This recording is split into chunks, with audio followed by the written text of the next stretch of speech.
Welcome into Taylor Kitchen. Today we are making a clafoutis. It's a lovely French dessert that's actually super simple. It's kind of like a puffed pancake type batter that you can really use whatever fruit you want. I'm going to use peaches because peaches are in season and I hope my peaches are good ones. But it starts out very simply with putting 2 tablespoons of butter in whatever you're going to use. A casserole dish, I'm going to use an iron skillet to make it look really rustic. 2 tablespoons of butter in the skillet. I'm going to put this back in my oven and the butter's going to melt and the skillet's going to get hot while we go about making our batter, because it's really simple and I'm going to make it in a blender. And like I said, batter is super simple. I've got a cup of milk. You need full fat milk or full fat coconut milk. This is actually buttermilk because that's what I had on hand and I didn't want to go to the store, so I'm hoping buttermilk will work out. I think it will. I need the zest of a lemon, and you know, the zest has so much bright, zingy flavor in it, and I'm going to use the rest of this lemon and make my fabulous lemon vinaigrette, so none of it will go to waste. There's that. I'm also going to put in a healthy teaspoon of vanilla. Of course, I like vanilla paste. We need just a wee pinch of salt. All right, and then I need, this is just a 1/3 cup of sugar. That's cane sugar. I'm not gonna add my flour yet. Flour goes in last. And then I just need to crack 3 eggs in here. I got these beautiful blue eggs at Costco. And the yolks are so orange, and they are tasty, man. We've been making scrambled eggs with these. They are luscious. Now, if you're not an expert egg cracker, I would highly recommend you crack them into something separate so that you don't get any shell in here, but I was living on the edge. And then you're just gonna blend this up for a couple of minutes until it's really nice and frothy.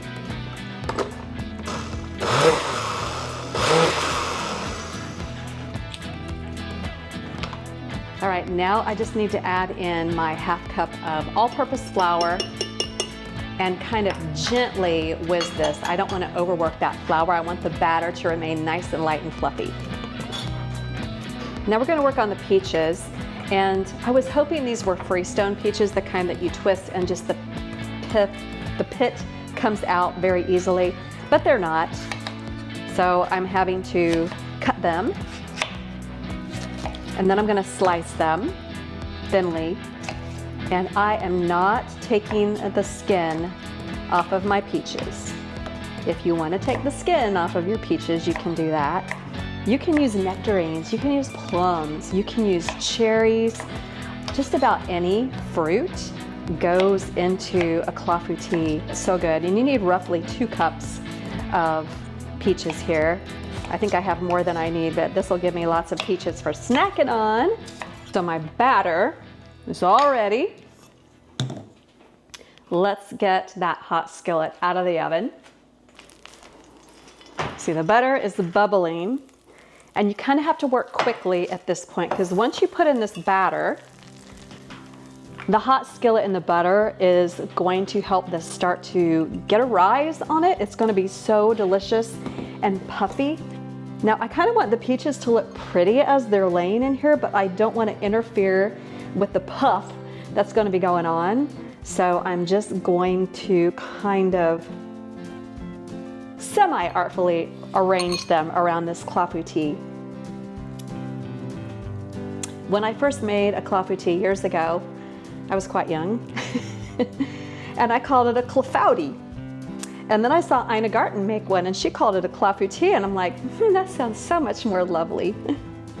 So here we go. All right, and just to form a beautiful caramelized crust on top, just a wee bit of that cane sugar that I used in the batter.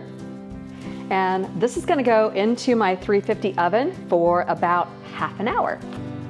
There is my clafoutis out of the oven. It smells so glorious. As it starts to cool, it sinks just a little bit. It was a little bit more puffy when I first took it out, but wow, this looks amazing. I love all things matcha, and I'm going to make matcha baked oats. So it starts with oats. I'm gonna put those into my blender with a tablespoon of coconut sugar, a teaspoon of matcha, and then a tablespoon of egg white powder, just for some protein. And then I'm going to give this a little blitz up. All right, then I'm going to add in some coconut milk. You could continue the oat theme with oat milk if you want to, but I wanted to mix it up. The coconut and matcha just really taste great together. Blend it again. Mine are going to be peach matcha baked oats. So this goes into a large mug because I'm actually going to microwave these. And then I'm going to crumble in some freeze-dried peaches. You can find these just about anywhere. You could use real peaches if you wanted, but I had these on hand and I thought that'd be kind of fun. So in that goes. I give it just a little stir. And into my microwave, this goes for about a minute. Out of the microwave, you can put fresh peaches on top if you want, or a little bit of coconut whipped cream is what I'm gonna do. And then you can dig in. It's a really good way to get your oats.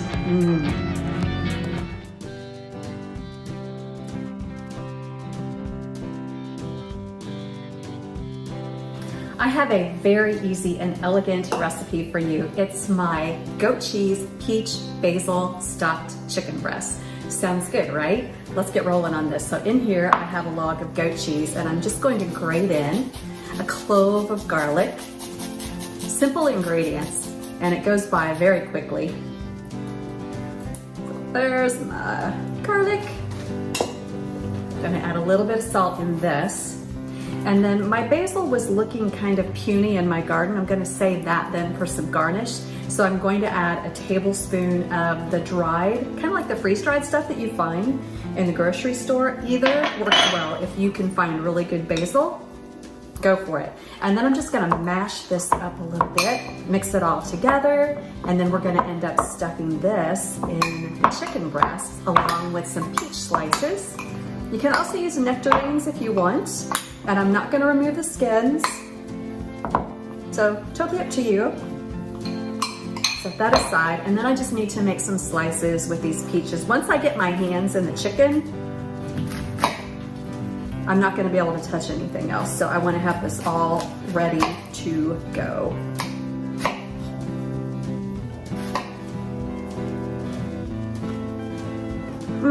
Those are good. Really, really good. You want the peach slices pretty thin, about a half of a peach for each chicken breast will be sufficient. You're gonna almost overstuff these. And so here's my chicken. And what I wanna do is cut a slit kind of through the middle. I'm gonna make a pocket in my chicken.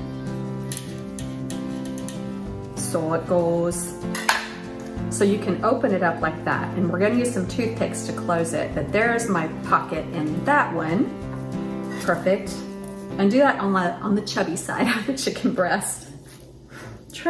This one's, I think this is the chubby side. We'll use that. But so as soon as you have the chicken laid open like that, you're just going to take the goat cheese mixture and put it in and kind of pack it down.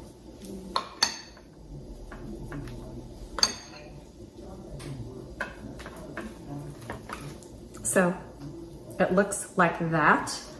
And then you're just going to take those peach slices and press them in really, really, really good.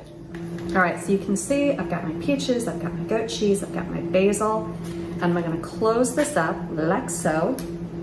And here, I've got my toothpicks, and I just wanna use this to help close the chicken breast. Fine. I'm gonna use 3. If you can get a bigger toothpick or some kind of a skewer where you can kind of almost sew the chicken breast shut, that works a little better, but this is okay. And then don't worry, before you serve these, you're gonna pull out these toothpicks. So remember how many toothpicks you put in each one. 5. I wanna sear these first, and then I'm gonna finish them in the oven. Had to wash my hands real quick. So now my seasonings are really simple, just salt and pepper. It's gonna make them taste so good. Ready for my skillet.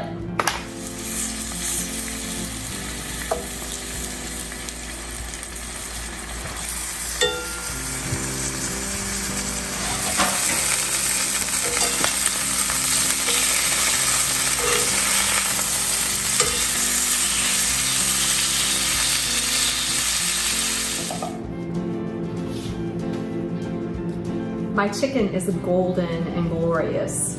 I let it rest for about 10 minutes after it came out of the oven, and it was in the oven at 425 for 20 minutes.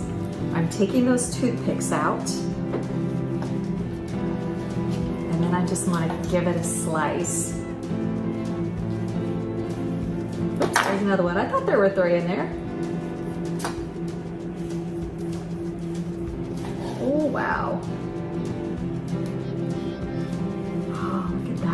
You can see the goat cheese and you can see the peaches.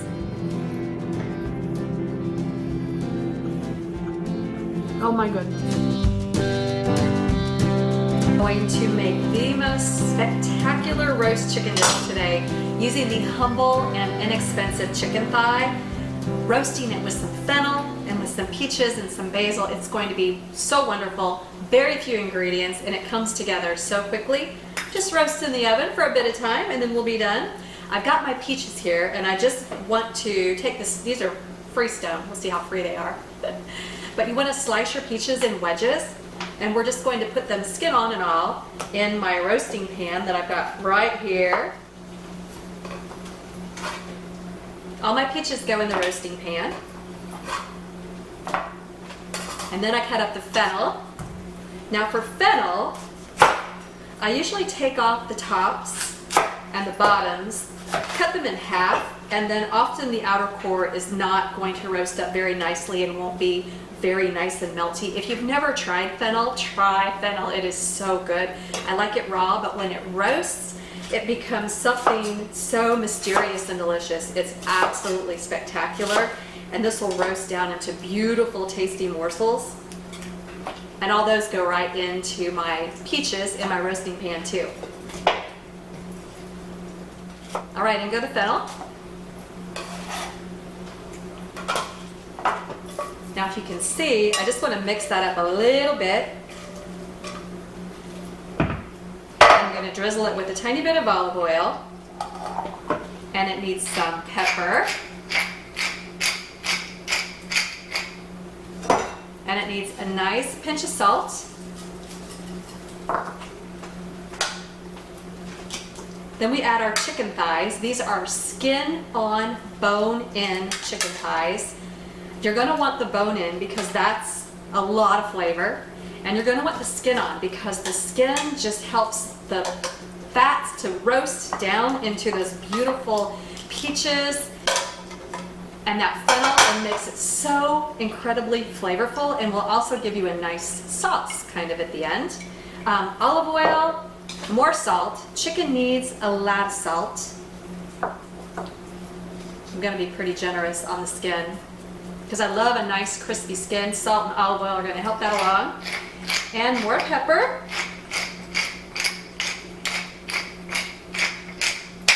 And you can leave it simply like this, or you can use smoked paprika. Probably about a half to 1 teaspoon, depending on, these are kind of big chicken thighs. The last time I made it, the chicken thighs were much smaller.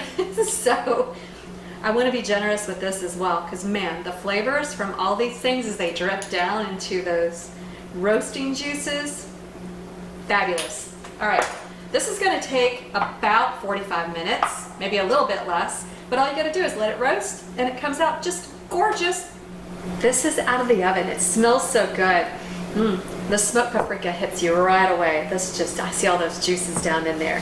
So what I wanna do before I go into this is just kind of roughly chop my basil, It's a big handful of basil. And I'm going to kind of move those chicken breasts around and get the basil underneath because I want it to sort of melt into, oh, right away, the smell of the basil hitting those hot juices just hits you. It's so good. I want them to just wilt in there. Ooh, look at that. All right. All right, I'm getting some of those roasted peaches and that fennel in there, the basil. It's so gorgeous. Smells so fragrant, and that basil, just amazing. Get myself a little chicken thigh with that smoked paprika on top. All right, let's see if I can finagle a little bit of that. Oh yeah.